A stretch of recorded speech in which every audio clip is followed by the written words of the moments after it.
bumping away, streaming for all to see.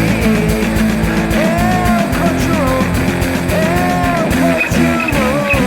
There's a dawn superheroes here today for you and me. El Cachorro, El Cachorro.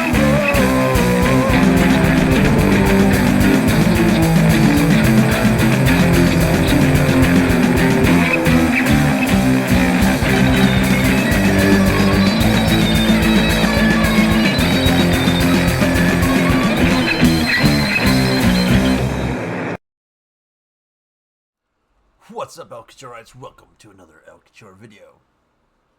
I'm a little late to the party because we're already like halfway through October, but I thought I'd do some horror movie, Halloween-themed movie reviews. You know, have a little fun, right? Fortunately, in the theaters, there's not a lot of options to go see. Yeah,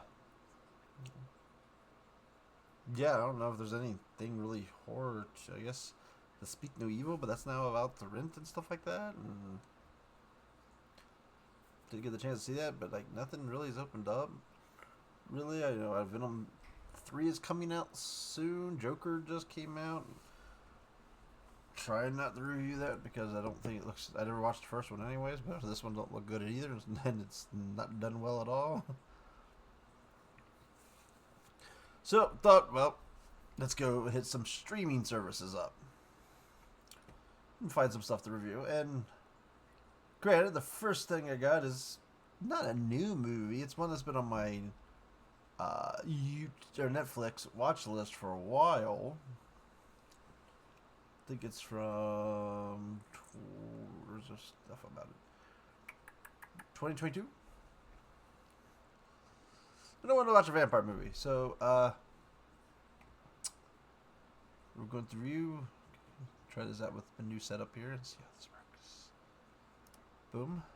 So I watched was Deadmere. So I like, one of the vampire movie, and this is like Daywalker vampire, kind of in the Bladish area. So I was like, hey, this has been on my watch list for a while, so let's watch it, right?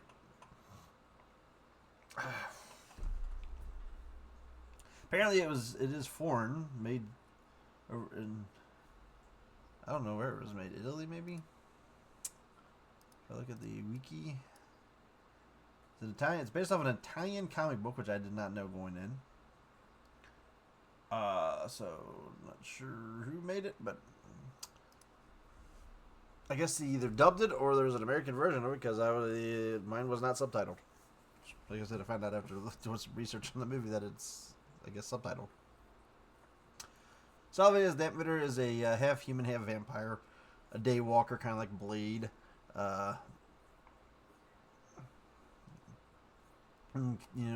Fights with vampires.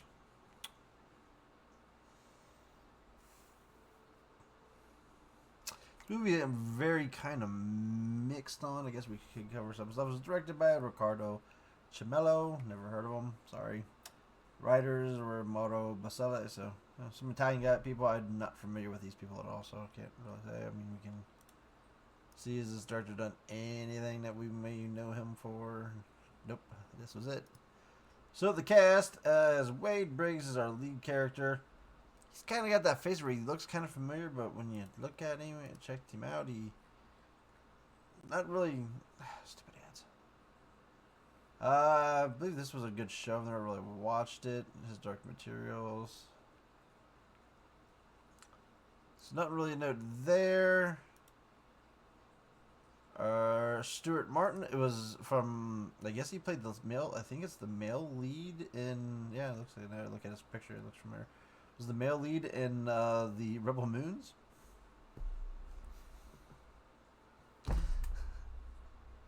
I started watching one of their uncut ones and they made it half an hour. I mean, what I know is about his uncut one in the first part of the first half an hour is he just inputted a lot of nudity. That's all. Zack Snyder gotta hit, or Zack Snyder gotta hit my boob shots. Well, yeah, I said, well, there's another Zack Snyder movie actually right there. So, yeah, so he's done some Zack. Oh, there's look, you voiced a character. That's Zack Snyder. Zack Snyder. Zack Snyder. Zack Snyder. Zack Snyder. So obviously Zack Snyder likes this guy apparently a lot. Our female lead is Frida Gustavin. I will say she is did one episode of The Witcher, but she's in the Vikings show that I've always kind of never got around to watching, but I always wanted to. So good for her.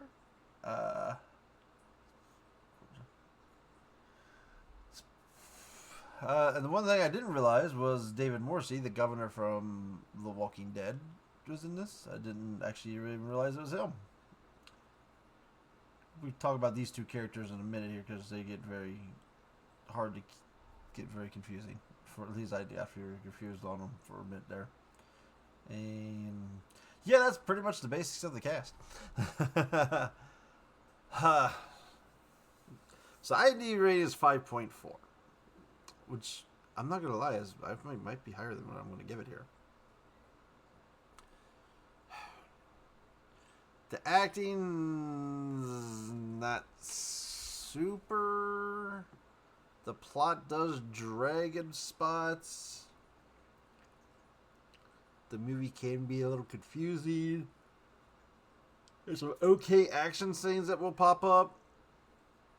I mean, they're very nice of things. I'm in the 4.5 to 5 range on this. This is from being an average movie to maybe slightly above it or slightly below average. One that not much to really check back and watch.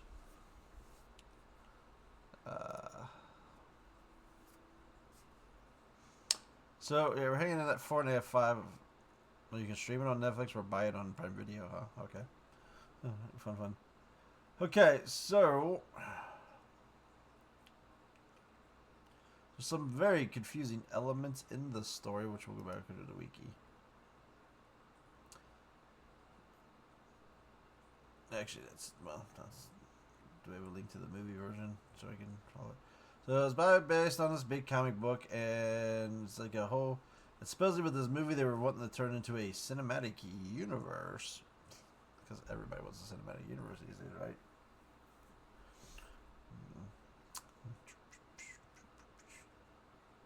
Spinelli Cinematic Universe.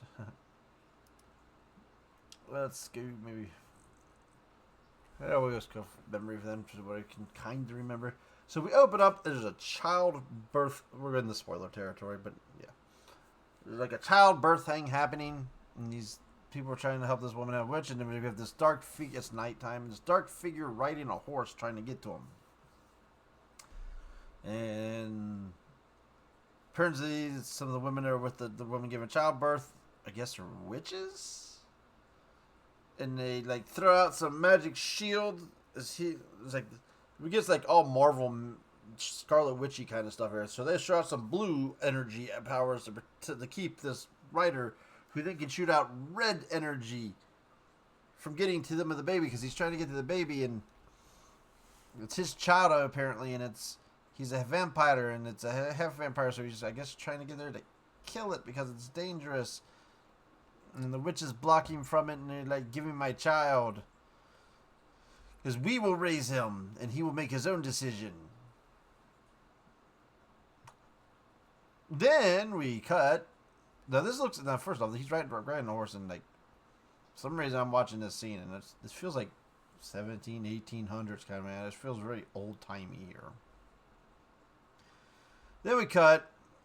It's really interesting too. It's a famous song, like "Take a Walk on the Wild Side." It's like, so you get some guys driving, some military guys in a vehicle, and they're driving through this war-ridden town, and dead bodies everywhere. And you got this song blare, this this intro song going. Then they cut to a faraway shot, and the music just completely disappears. And as the trucks come in the view, then you can kind of hear it kind of playing on the radio. That was such a weird cut for the music. It's like the music was there, and just like nothing, silent, and then you can kind of, once the vehicle goes closer, you can start hearing it again. There's better ways of fading it out to that. You start with loud music, then you would cut to a closer scene where it shows it on the radio, instead of going to a complete silent shot and then having the music come back in on the radio. Just felt really, really weird. So they're going to this war-ridden... So these soldiers are pulled up to this war-ridden town. So now I'm kind of getting like a World War II-ish kind of feel to it. Like early 1900s. They encounter some old dude who tries to warn them about vampires, and one of their soldiers just kills the guy. And then at night they encounter first a female vampire, and then so they're getting taken out by vampires, and then somebody a couple times said something about a damp mirror, and one of the soldiers is like, "Hey, I know who that is," and goes to look for him. And then we cut to our lead character, Harlan, pretty much like half hungover in the back of a car being driven by his partner, Yuri. This is technically our character now, I guess. I guess this was the baby that was born. Now he's grown up.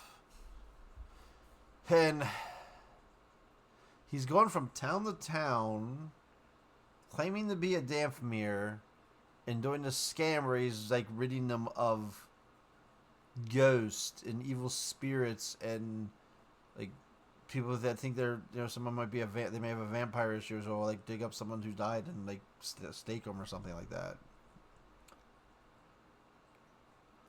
So when he's doing the one scene, as he's walking through the crowd, you see this glimpse of what looks like one of the witches from the beginning. It disappears when he's doing his thing now. But so the witches said they're going to raise the boy, and somehow he's kind of off on his own now, and none of that has. I mean, to him, he doesn't even know he's actually is a Dampmere. It's like, is he just using? First of all, you're not sure if he's using it just like to make the money, but then there's a part where he doesn't know anything about being a Dampmere and what it even means and shit, or what vampires are and all that stuff. Like, dude, what did these witches do? Like, all right, we're raising him. Okay, just throw him over there. Drop him off and get rid of him. I mean, so his character like doesn't make no sense at all because it doesn't fit with what they were saying that they were going to do at the beginning. But yeah, he's obviously running some scam. He's an alcoholic, drinking a lot, and then finally the military guys show up and take him into custody to take him back to their leader, who's the Kerjak. Who's like I said, the guy don't know what the heck what anything is, so they end up kind of like throwing him out at night for him to get the feel. He goes to the church and he runs into the chick, Tesla. And she does like a little, oh, help me, poor. She does the same trick she used earlier in the movie. So, and she goes to like hug him, and then she goes to bite him, and I guess she can smell his different blood, and she goes, hey, what are you? Starts freaking out because he's different, there's something wrong with him. And as he's running from her, because he just now saw what a vampire is, a couple other vampires attack him, and they cut him, and he bleeds, and when his blood gets on them, it's like poison to him, and so it starts hurting him and burning him and stuff like that, and so he's kind of kills one vampire, and then it like gets finished off by the sunlight. But so as he's fighting back with accidentally fighting back and find out he has these powers, the head of vampire calls him, like, you cannot hurt him, come back to me. Except for you, Tesla, you stay there and be my eyes. So he tells her to stay behind to watch him. And I mean, she's freaked out, and so the other military guys come out in the morning, find he survived, and find the dead vampire, and they're kind of all getting on him a little bit. And I guess he locked the girl up in the church because she stayed behind to watch him, and even though he knows she's a vampire, she just let him capture her and stuff. So the other soldiers find out, yeah, and then, well, there was a scene where the soldiers also got attacked by the vampires, and they unloaded to them with like some automatic weapons. So I was like really confused. And once I finally did some research, I found out that this movie takes place during the Balkan War in the early 90s. Did not feel like this was. It was like outside of all of a sudden these guys had automatic weapons stuff. The trucks and stuff were wear down. You had the people. There was, I don't think, a cell phone anywhere to be spotted. or any kind of phone. I mean, I guess cars exist, so there should have been phones somewhere. But like I said, he was like scamming these people, these dumb people in these little towns and stuff. And like, how freaking backwards was the Balkans in the 90s? It felt like it was like a World War II kind of scene. But then the whole front scene with him riding the bad guy on the horse and stuff like that, that means that would have been took place in like the 1970s, 60s, I guess 70s, 90s. He's supposed to be, I guess this guy's supposed to be in his early 20s and the 90s, so 60s maybe. The time frame for this movie don't make a lot of sense at all. It's like some of the stuff like, oh, I don't know, yeah, it's like old time cars and these naive people in cities that obviously don't have any kind of technology or internet.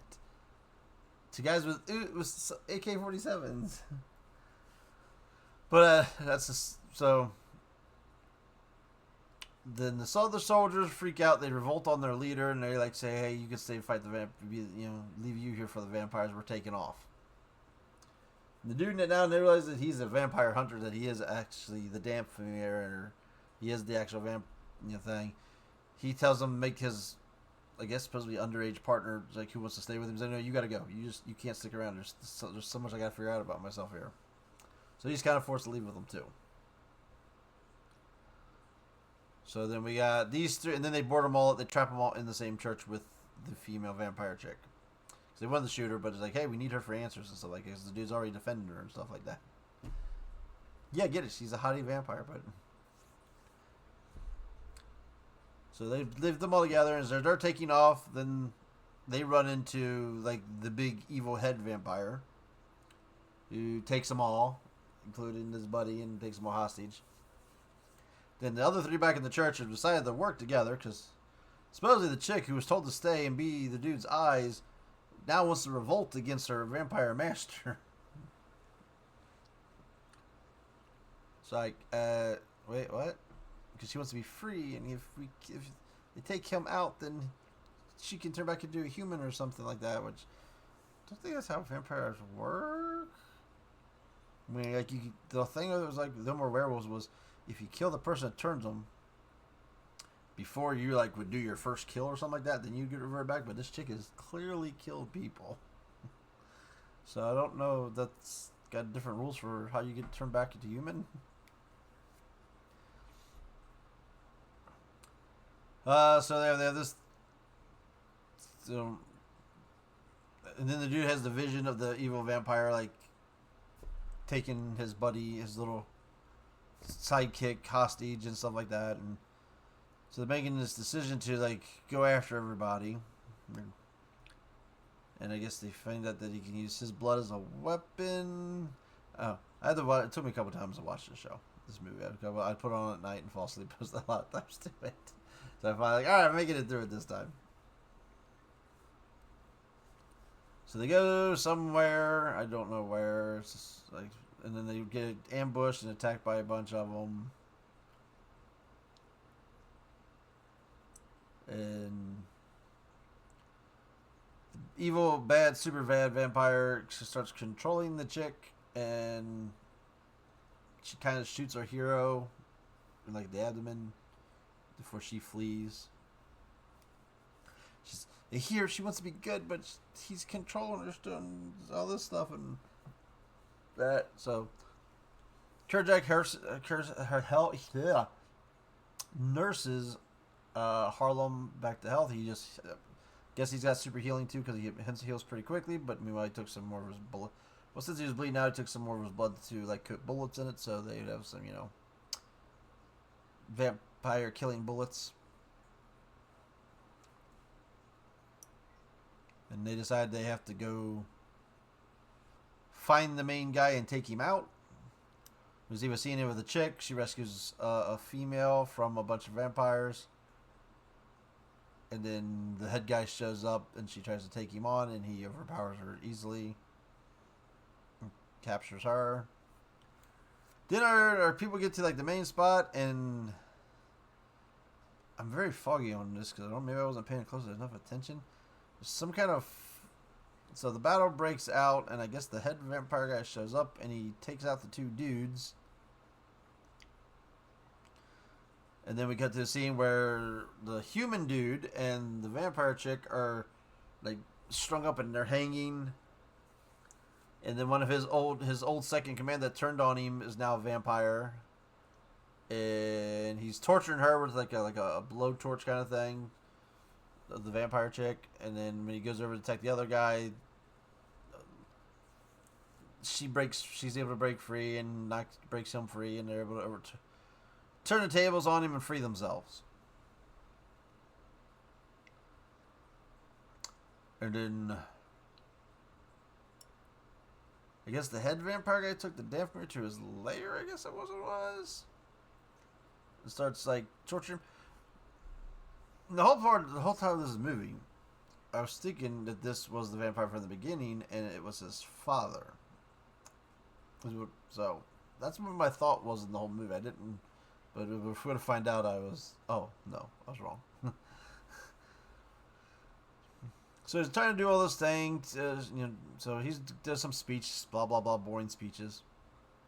And the other two people, so there's like a fight between them. And then the other two show up. There's a fight where he takes out, he does some serious damage to the Danford guy, and he's down on the ground and spoonfully dead. And then the other two are fighting the head vampire, and then he's pretty much got them using his vampire magic smoke stuff, pins them against the walls. Meanwhile, our other guy starts having some flashbacks in his head, some images in his head where he unlocks his inner Dampmere powers and becomes the man he's supposed to be, and then he comes back to, and now they have another fight, and he dispatches our evil vampire. Is he strangling him? Is that what it is? Is that what he did to him? So he goes into the other guy goes into his full vampire form. Then we get I guess he's got super Dampmere choking. That when he chokes, starts wrapping his hand around their throats, they kind of like start burning and dying or whatever. And she dispatches him, kills the big head vampire. His two buddies are saved and helped, and they find out they have to keep going deeper or something like that. And we get a cut scene where we see another dark vampire with those same three witches we saw from the beginning, and this one supposedly is his father. And they're talking about him coming, so I guess it's supposed to be set up a sequel. So I'm kind of confused. So I'm assuming it was the father was in the first opening scene. The witches wouldn't give him their son. And then I guess for the movie we switched to this other guy. So I guess the father is Draka, and the bad guy for this movie was Gorka. They look very similar, okay? So they have like the same black and red magic kind of stuff. They have the long dark hair, and so they did not make these guys look too significantly different. They look very, very similar in appearance. I mean, his head, of course, David Morse Gorka had most of his hair kind of like hanging down in front of his face. Then when we see this guy at the end, he's got his hair kind of come back.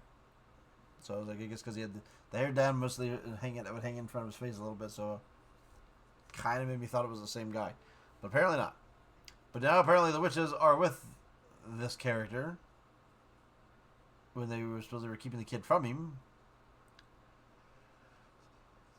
Like I said, so there's a lot of stuff. This movie got confusing and made a lot of no sense. And there's some stuff like that. So I think that's why, we'll stick with the 4.5. Is just not that good. So that is my review on Dampmere. Tune in next time. Cachorro out.